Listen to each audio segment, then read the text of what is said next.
The Cochlear Nucleus 7 Aqua Plus is a reusable, sealable cover that keeps your sound processor dry during use in or around water.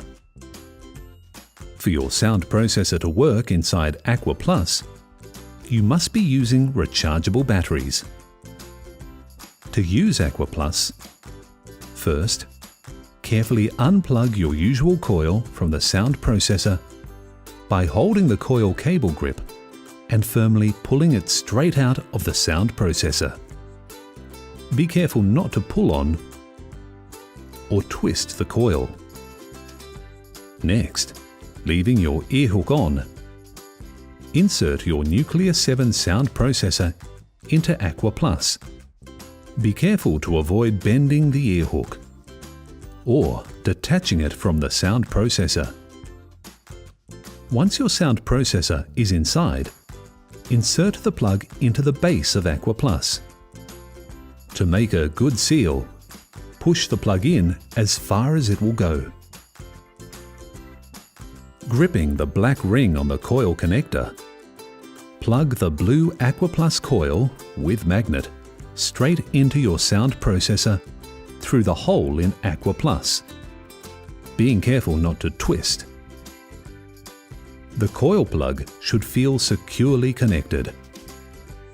If you're concerned about losing your Aqua Plus, you can use a safety line to clip your processor to your clothing, or wear a mic lock stirrup to hold your processor on your ear. When you're finished in the water, make sure that you rinse Aqua Plus and the Aqua Plus coil with fresh water and dry with a soft cloth before removing the sound processor. To unplug the blue Aqua Plus coil, grip the black ring on the coil connector and pull the plug straight out. Then, open Aqua Plus and remove your sound processor. You can now reattach your usual coil by pushing the coil cable into the sound processor until it clicks, being careful not to twist. You should place Aqua Plus and the blue Aqua Plus coil in your dry aid kit overnight. Then, once they're thoroughly dry, store your Aqua Plus system in the Nucleus 7 Activity Kit's waterproof case.